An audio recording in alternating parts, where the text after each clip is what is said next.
Queen Mary, where you going, come on? Don't ask me nothing, child. Give me match and oil. Bars and jailhouses where the money dey. Don't ask me nothing, child. Just give me match and trash. Bars and jailhouses where the money dey.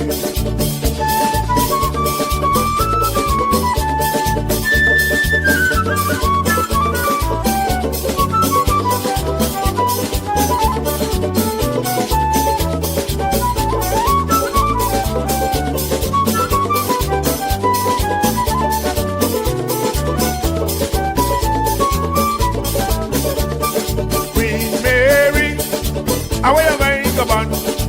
Back and belly, tell me where you going, come on? Don't ask me nothing, child. Just give me match and oil. Bars and jailhouses where the money is. Don't ask me nothing, child. Just give me match and trash. Bars and jailhouses where the money is.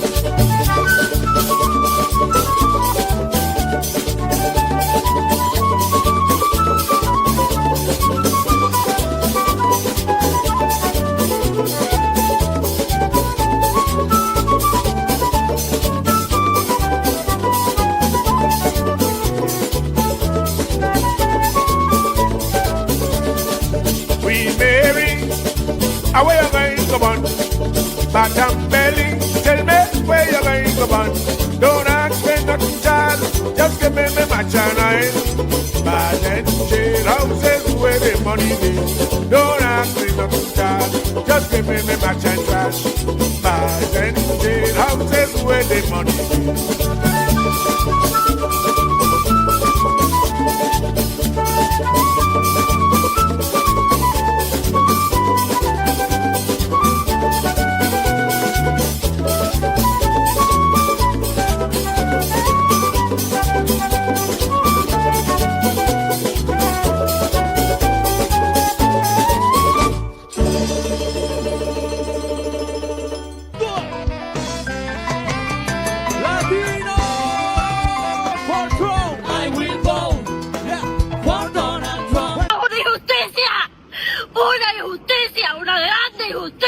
Janet Correa screams injustice after her husband was placed on an expedited deportation order after showing up to his immigration check-in in Miami.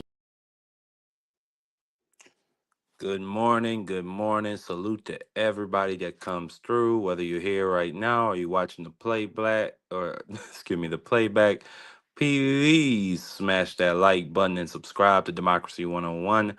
Democracy 101 is a part of the pro-democracy movement. We are trying to grow this channel and grow this movement all the way to the top, and we're trying to come into the November elections with a strong momentum, strong headwinds at our back, and fighting back so that we could put our representatives in place to fight back against this tyrannical, really criminal regime that we're seeing right now. This morning, some very, very important Senate committee hearings. This morning we got, but this morning we're obviously focusing on the U.S. Senate Foreign Relations Committee. The topic of the hearing is, of course, going to be U.S. policy towards Venezuela, and Marco Rubio is going to be under oath, and he is going to have to testify and answer some very hard questions concerning the U.S.'s current policy, not only in Venezuela, but in the Caribbean and possibly some of the strikes in the Pacific.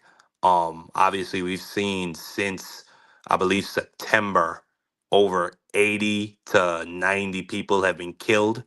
And I believe that's just in the Caribbean alone, from the boat striking tactic strategy, which many people in law enforcement and in the military feel that it's unnecessary and it's not effective. It's not uh, really putting a dent in the cocaine or the fentanyl trafficking that's coming into the U.S., which many administration officials have used fentanyl deaths as an excuse to to continue these boat strikes by saying that the boats are attacking the United States because they claim they have evidence that the boats are carrying fentanyl, which could kill U.S. citizens.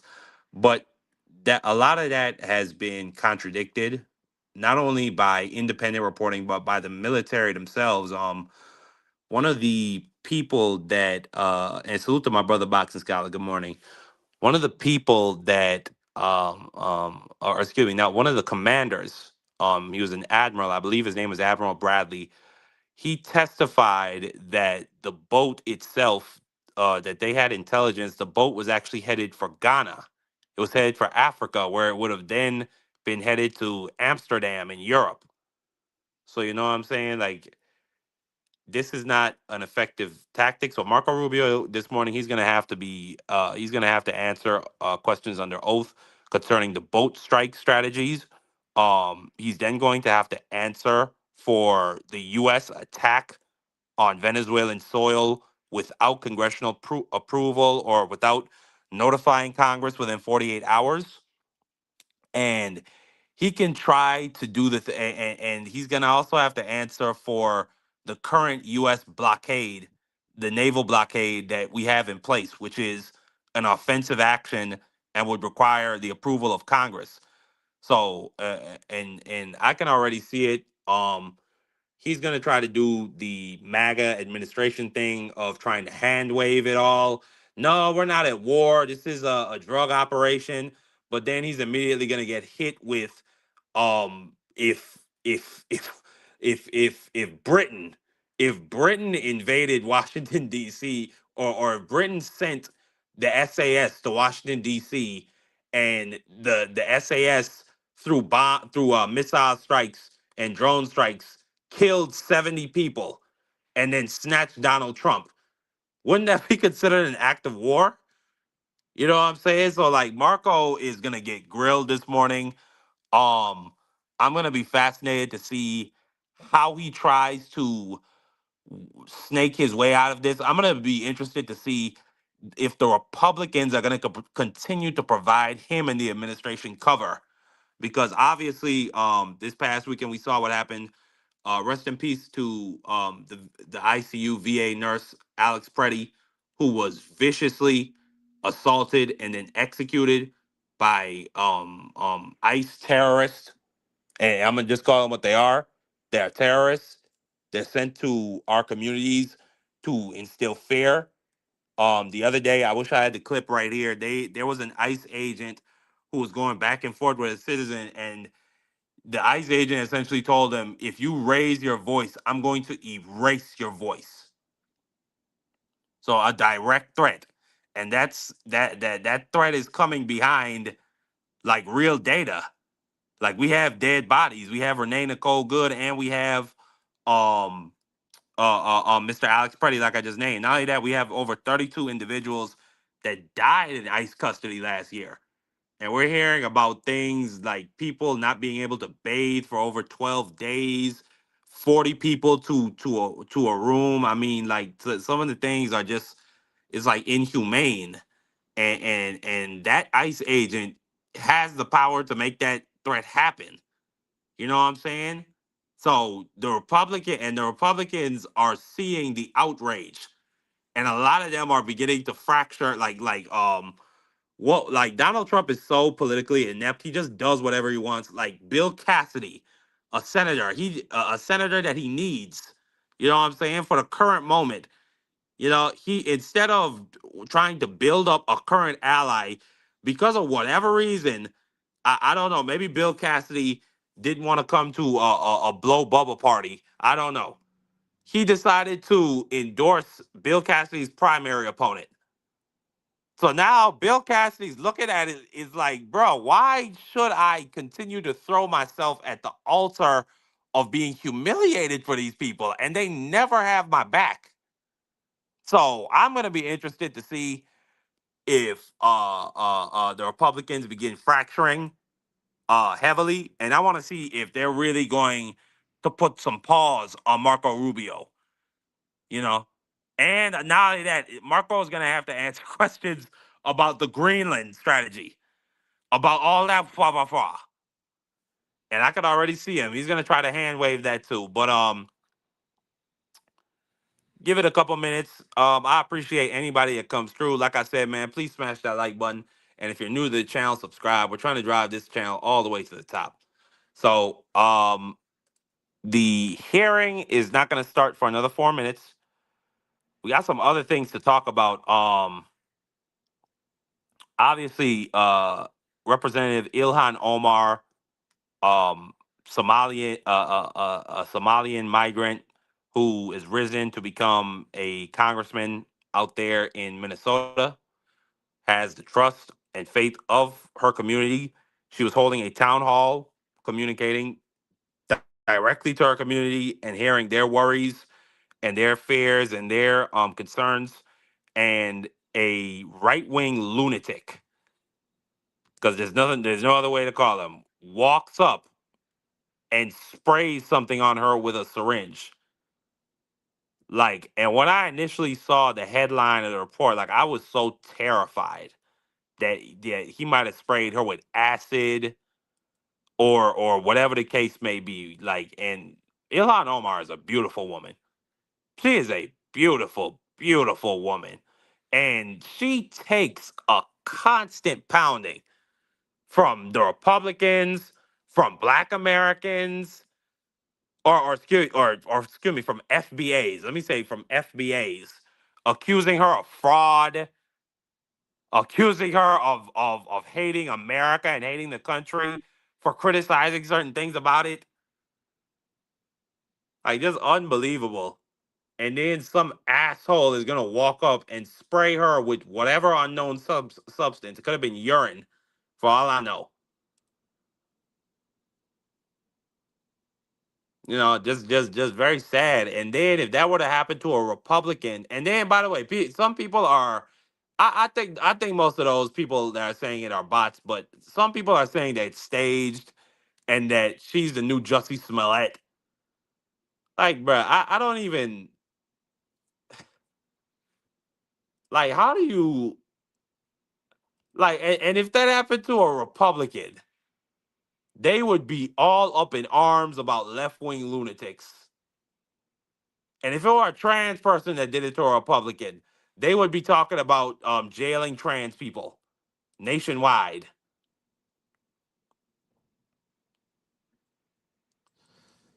Oh, man.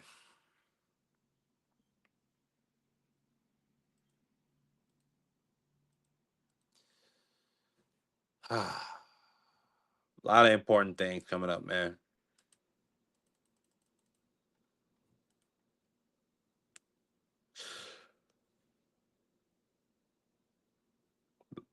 Many, many important things coming up. We also got the DHS funding bill that's coming up. And that, I'm hoping, is going to reform and just absolutely shut down ICE.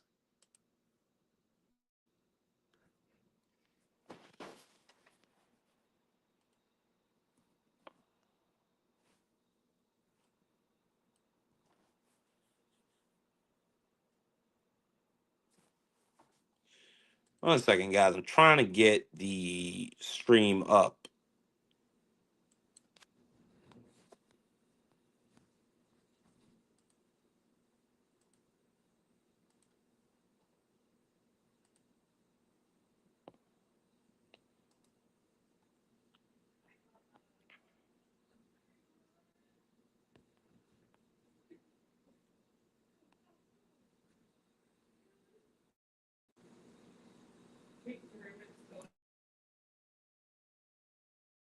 It's in the Virgin Islands.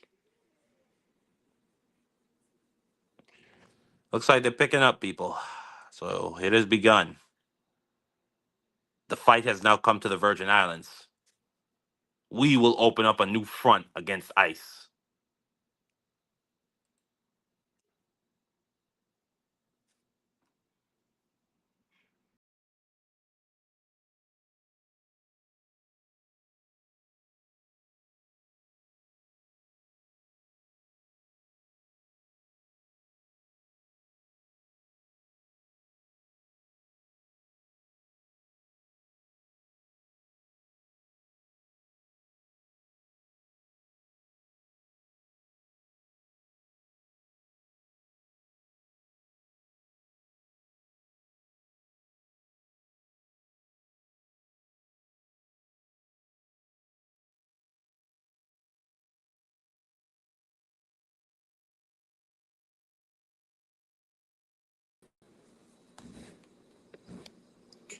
So here, Marco Rubio is in the building.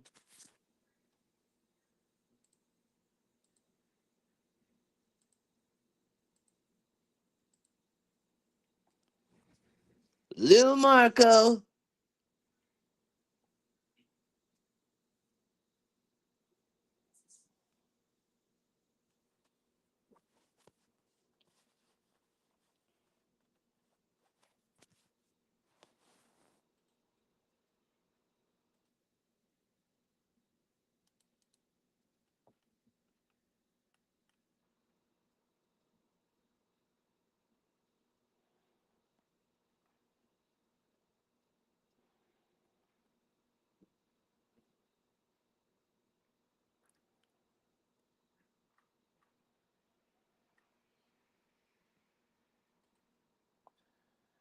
Yeah.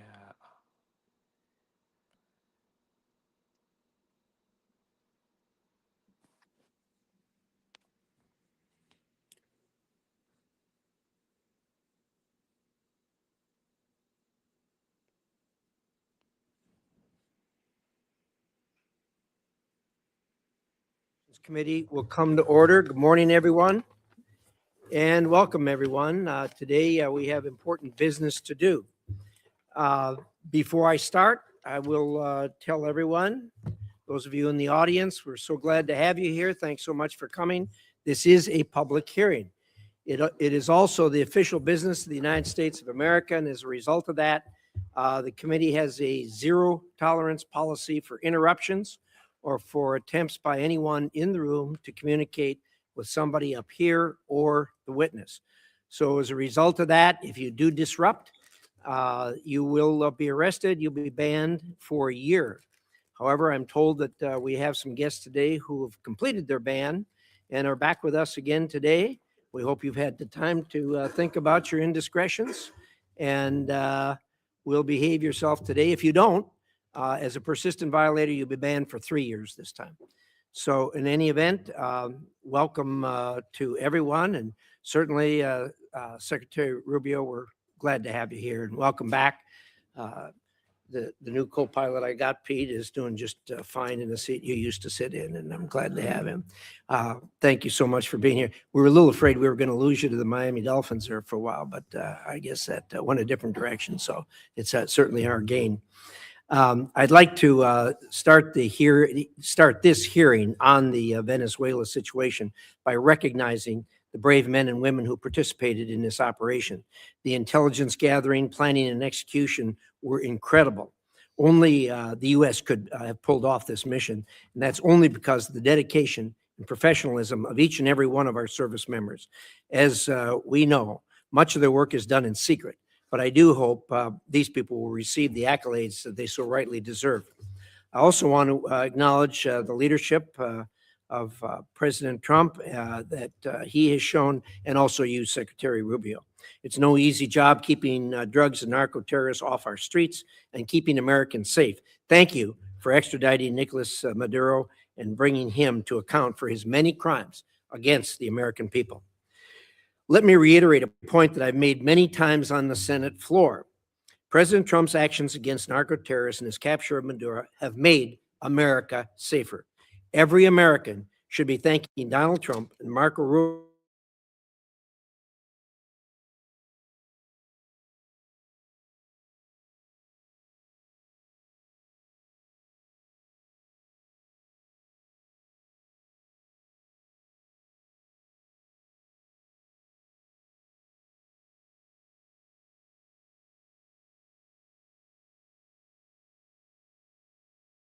definition of the president's Article 2 constitutional authorities as commander-in-chief, and wholly consistent with what other presidents' efforts and what they have done and actions they have taken to protect the American people from threats in our own hemisphere. In fact, President George H.W. Bush authorized similar, but much broader and more extensive military operations to arrest and bring Panama's Manuel Noriega to the United States to stand trial for drug-related charges.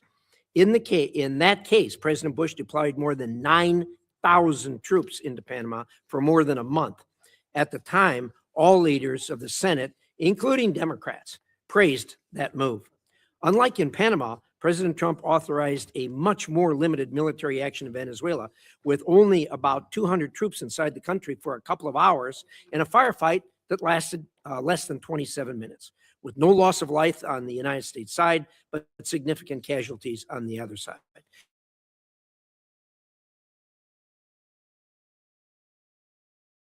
This military action was incredibly brief, targeted, and successful.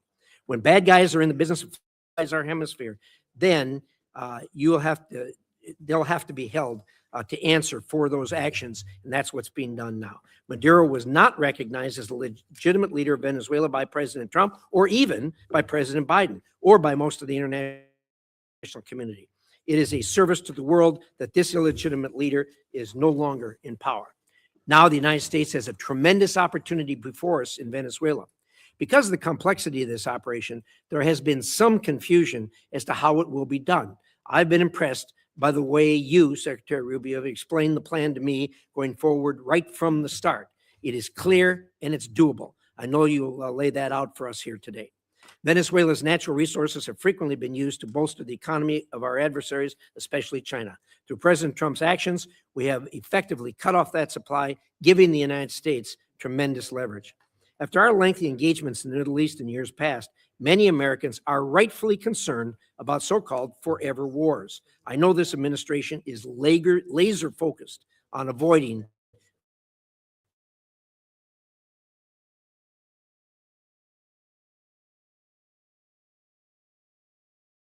those experiences.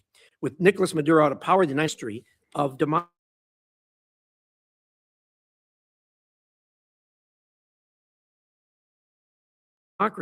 captives that it is to these concepts, and long to have them reinstated. They have you and the president to hope that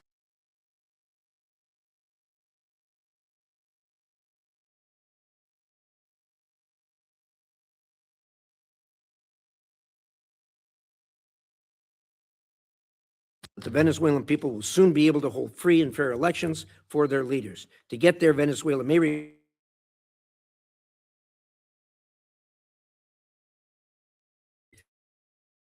fair, unlike their most recent elections. Secretary Rubio, thank you for being here today. I look forward to a productive discussion. And with that, I'd like to hear the distinguished ranking members.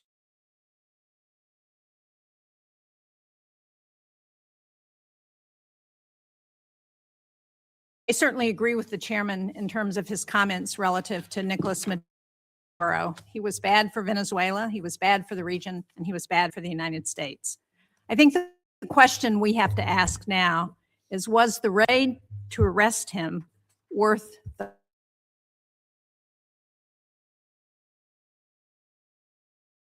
operation that took him out? But the U.S. naval blockade around Venezuela and the raid have already cost American taxpayers hundreds of millions of dollars. Outside estimates are as high as $1 billion. And yet the Maduro regime is essentially still in power. All the same people are running the country. Maduro's vice president, now the interim president, has taken no steps to diminish Iran, China, or Russia's considerable influence in Venezuela. One of the reasons that has been given for the mission. Her cooperation appears tactical and temporary and not a real shift in Venezuela's alignment. In the process, we've traded one dictator for another. So it's no wonder that so many of my constituents are asking, why is the president spending so much time focused on Venezuela instead of the cost of living and their kitchen table economic concerns? Unfortunately, I think this has been a pattern across the administration, losing sight of what actually advanced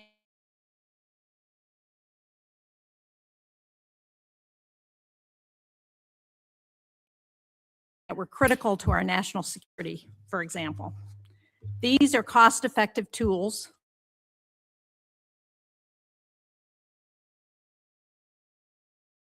you strongly supported most of these programs when you were on this side of the dais. The administration says those cuts were about saving money, but the total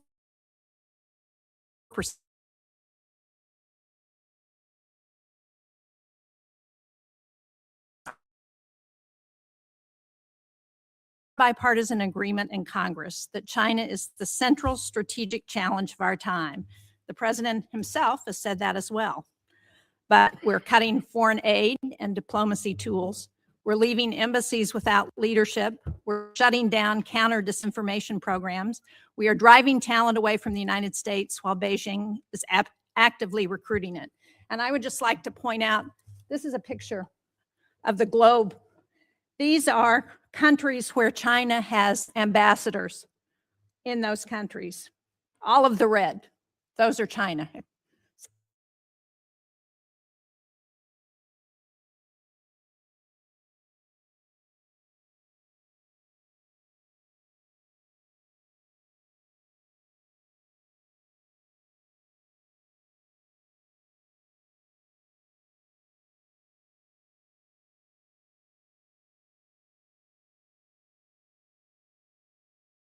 Look at all of the white, where we do not have ambassadors on the ground. We're even giving China some of our most advanced semiconductors. And after a year of tariffs that were supposed to make us stronger, China has posted the largest trade surplus in history. And American families are paying more at a time when the prices were already too high. Since the start of the tariff campaign in 2025, U.S. manufacturing employment has fallen by anywhere from 50 to 70,000 jobs, depending on whose estimates you look at.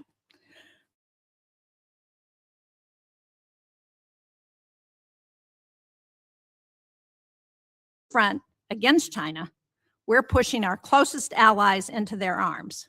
Just look at Canada, whose business with the state has been really critical. They recently cut a trade deal with China because they no longer view the United States as a reliable partner. Pushing allies away like that is not strategic competition. It is unilateral disarmament. We see the same gap between rhetoric and reality in how this administration deals with other authoritarian regimes. At a time when Iran is violently cracking down on protests, the U.S. is coming to agreements to deport Iranians in this country back to Iran, people who will face persecution and interrogation by Iranian security forces. And yet President Trump told the Iranian people that help was on the way. But the United States has largely stood on the sidelines as the situation has deteriorated. Americans are right in thinking that the Trump administration is tougher on our allies than on most of areas. I just returned from Denmark, where I met with Danish and Greenlandic leaders. Senator Coons was also on that trip. He led it. What I heard directly is that President Trump's threats to take Greenland have shaken public confidence in the United States to the core. States of America in 1792 has fought on our side in both world wars and in Afghanistan.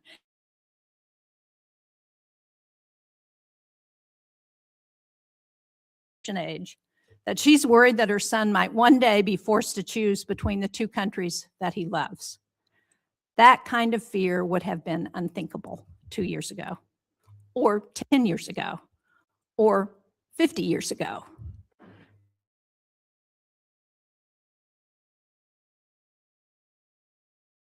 The only thing these threats have accomplished is weakening trust in the United States. That trust is the foundation of our alliance. And at a moment when Russia is waging the largest land war in Europe since World War II, we should be strengthening allied unities. Instead, we're undermining it. European allies are worried about open conflict with the United States, Canadian trading partners turning toward China instead of the US, and the constant threat of new tariffs raising prices and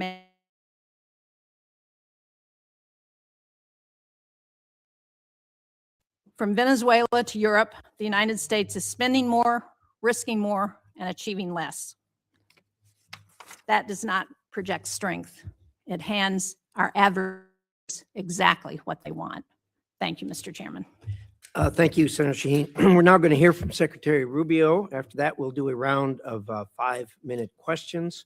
And so with that, Secretary Rubio, welcome back to the committee. Love to hear what you have to say. Thank you. I appreciate it. And I'll be brief in my opening statement so we can leave more time for questions. I've submitted a written statement, but I'm not going to use it. I'm just going to talk to you guys for a few minutes. And All right, here we go. Suspend Bill off to jail. That's a 1-year ban from the committee.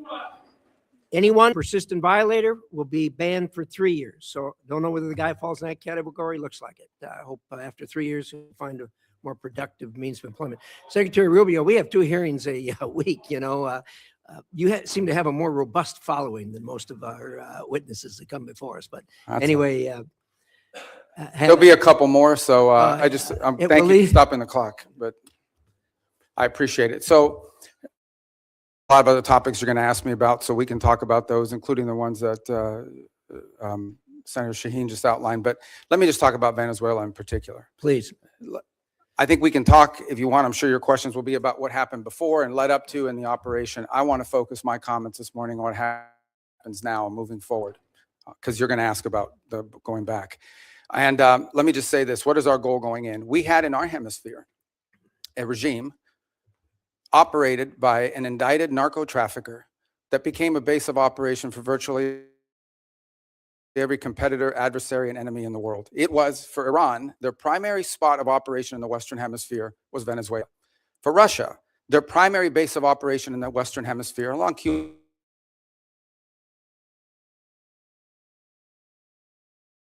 $20 a barrel discount. And they weren't even paying money for it. It was being used to pay down debt that they were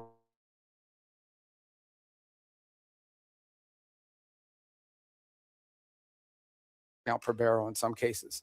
And so you had basically 3 of our primary opponents in the world operating from our hemisphere from that spot. It was also a place where you had a narco